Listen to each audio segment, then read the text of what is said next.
Hi guys, Malappuram YouTube ചാനലിലേക്ക് എല്ലാവർക്കും സ്വാഗതം. അപ്പം നമ്മുടെ ബിഗ് ബോസ് മലയാളം സീസൺ 7 ഇനി തുടരാൻ ഏതാനും മണിക്കൂറുകൾ മാത്രമേ ഉള്ളൂ.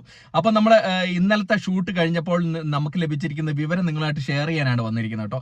അപ്പം നമ്മുടെ ചാനൽ ആരെങ്കിലും സബ്സ്ക്രൈബ് ചെയ്തില്ലെങ്കിൽ ദയവ് ചെയ്ത് ചാനൽ സബ്സ്ക്രൈബ് ചെയ്ത് കാണുക. കാരണം ബിഗ് ബോസ് മലയാളം സീസൺ 7 ഏറ്റവും പുതിയ അപ്ഡേറ്റുകൾ നിങ്ങളായിട്ട് പെട്ടെന്ന് എത്തിക്കാൻ നമ്മുടെ ചാനൽ ശ്രമിക്കുന്നതായിരിക്കും. അതുകൊണ്ട് നമ്മുടെ ചാനൽ സബ്സ്ക്രൈബ് ചെയ്ത് നമ്മുടെ കൂടെ പോരുക. എന്തായാലും ഇന്നലത്തെ ഷൂട്ട് കഴിഞ്ഞപ്പോൾ കിട്ടിയിരിക്കുന്ന ചില ന്യൂസുകൾ നിങ്ങളായിട്ട് ഷെയർ ചെയ്യാനാണ് വന്നിരിക്കുന്നത്. നമുക്കത് ഇന്ന് തന്നെ TV-യിൽ ടെലികാസ്റ്റ് ആയിട്ട് കാണുകയും ചെയ്യാം. എന്തായാലും ബിഗ് ബോസ് മലയാളം സീസൺ 7ലേക്ക് പ്രഡിക്ഷൻ ലിസ്റ്റിൽ കുറേ പേര് വന്നിട്ടുണ്ടായിരുന്നു. അതിൽ ചിലവരൊക്കെ കയറിയിട്ടുണ്ട്, ചിലവര് അതിൽ വന്നിട്ടുമില്ല. അപ്പൊ ഇന്നലെ മെയിൻ ആയിട്ട് കയറി ഷൂട്ട് കഴിഞ്ഞാൽ മെയിൻ ആയിട്ടുള്ളത് ഒരു കോമണർ കയറിയ കാര്യമാണ് നിങ്ങളായിട്ട് ഷെയർ ചെയ്യാൻ വന്നിരിക്കുന്നത്.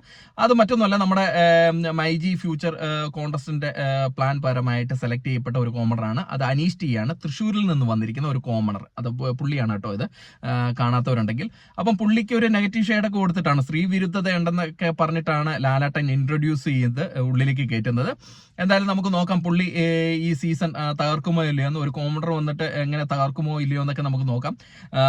എന്തായാലും പുള്ളിക്ക് ഒരു സ്ത്രീ വിരുദ്ധതയും ഒരു കർഷകൻ എന്നൊക്കെയാണ് കൊടുത്തിരിക്കുന്നത്. പുള്ളി കുറേ അധികം ബിഗ് ബോസിൽ കയറാനായിട്ട് കഷ്ടപ്പെട്ടിട്ടാണ് ഇത്തവണ കിട്ടിയെന്നൊക്കെ പറഞ്ഞിട്ടാണ് ലാലേട്ടൻ ഇൻട്രോ കൊടുക്കുന്നത്. അപ്പൊ അതാണ് ഒരു മെയിൻ ആയിട്ട് കാരണം. ഒരു കോമഡർ ആയിട്ടുള്ള അനീഷ് ടിയ ഇതിന്റെ അകത്ത് കയറിയിട്ടുണ്ട്. പിന്നെ നമ്മുടെ അനുമോൾ കയറിയിട്ടുണ്ട്, സീരിയൽ ആക്ടർ ആയിട്ടുള്ള ഫ്ലവേഴ്സ് ചാനലൊക്കെ ഉണ്ടായിരുന്ന അനുമോൾ കയറിയിട്ടുണ്ട്. പിന്നെ പെണ്ണുങ്ങളുടെ സെൻസേഷൻ ആകാൻ ചാൻസ് ഉള്ള ആര്യൻ ഖത്തറിയ കയറിയിട്ടുണ്ടെന്നാണ് പറയുന്നത്. അത് കാണാൻ പോയവരിൽ നിന്ന് കിട്ടിയിരിക്കുന്ന വിവരം കേട്ടോ. പിന്നെ ഒരാളെന്ന് പറയുന്നത് അക്ബർ ഖാന്റെ ഇൻട്രോ എന്ന് പറയുന്നത്, അക്ബർ ഖാൻ സ്വന്തം എഴുതിയ പാട്ടൊക്കെ പാടിയിട്ടാണ് ഇൻട്രോയിലേക്ക് വരുന്നതെന്നായിട്ടാണ് നമുക്ക് കിട്ടിയിരിക്കുന്ന വിവരം. അതെന്തായാലും ടെലികാസ്റ്റ് ചെയ്യുമെന്ന് തന്നെയാണ് വിചാരിക്കുന്നത്. പിന്നെ കലാപം സരിക, പിന്നെ ആർ ജെ ബിൻസി എന്ന് എനിക്ക് തോന്നുന്നു ഇൻസ്റ്റഗ്രാമിലുള്ളവർക്കൊക്കെ അറിയാം. ആർ ജെ ബിൻസി ഒരു ടെലിവിഷൻ മറ്റേ ആർ ജെ പരിപാടിയൊക്കെ നടത്തിയിട്ടാണ്, കോട്ടയം സൈഡിലുള്ള സ്ലാങ്ങിലുള്ള ആർ ജെ പരിപാടിയൊക്കെ നടത്തിയിട്ടാണ് ഇതിന്റെ ഇൻട്രോ കാണിക്കുന്നത്. അതൊക്കെ ടെലികാസ്റ്റ് ചെയ്യുമോ ഇല്ലെന്നൊക്കെ നമുക്ക് ഇന്ന് വൈകുന്നേരം അറിയത്തുള്ളൂ. അപ്പം ഇതാണ് നമുക്ക് ലഭിച്ചിരിക്കുന്നത്. അക്ബർ ഖാന്റെ ഇൻട്രോ പാട്ട് പാടിയിട്ടുള്ള ഒരു ഇൻട്രോയൊക്കെ ആയിരുന്നു. പിന്നെ ആർ ജെ ബെൻസിയുടെ ആർ ജെ ശൈലിയിലുള്ള കുറേ കാര്യങ്ങളൊക്കെ ചെയ്തിട്ടുകൊണ്ടുള്ള ഒരു ഇൻട്രോയൊക്കെയാണ്. അപ്പൊ ഇത്രയാണ് ഇന്നലെ നടന്നത്. അതാണ് നിങ്ങളുമായിട്ട് ഷെയർ ചെയ്യാൻ വന്നിരിക്കുന്നത്.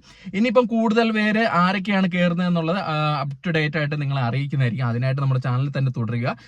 ഏതായാലും ഇന്ന് വൈകുന്നേരം നമ്മുടെ ചാനലിൽ തന്നെ ഇതിന്റെ ലൈവ് ടെലികാസ്റ്റ് ചെയ്യുന്നതായിരിക്കും. അപ്പം ചാനൽ ആരെങ്കിലും സബ്സ്ക്രൈബ് ചെയ്യാത്തവരുണ്ടെങ്കിൽ സബ്സ്ക്രൈബ് ചെയ്യുക. അപ്പം ഈ മെയിൻ ആയിട്ട് ഈ കോമണറിന്റെ കാര്യം പറയാനാണ് വന്നിരിക്കുന്നത്. അപ്പം കൂടുതൽ ഒരു പ്രൊമോയും കൂടെ വരുന്നുണ്ട്. ആ പ്രൊമോയും കൂടെ ഒരു കിടുക്കൻ പ്രൊമോ ആയിരിക്കും വരാൻ പോകുന്നതെന്നാണ് പറയുന്നത്. അതെന്തായാലും ഇന്ന് ഉച്ചയാകുമ്പോഴേക്കും പ്രൊമോ എന്തായാലും നിങ്ങളുടെ മുമ്പിൽ എത്തുന്നതായിരിക്കും. അപ്പൊ അതുവരേക്കും ടാറ്റ ബൈ. നമ്മുടെ ചാനൽ കൂടെ ഉണ്ടായിരിക്കുക. ബൈ.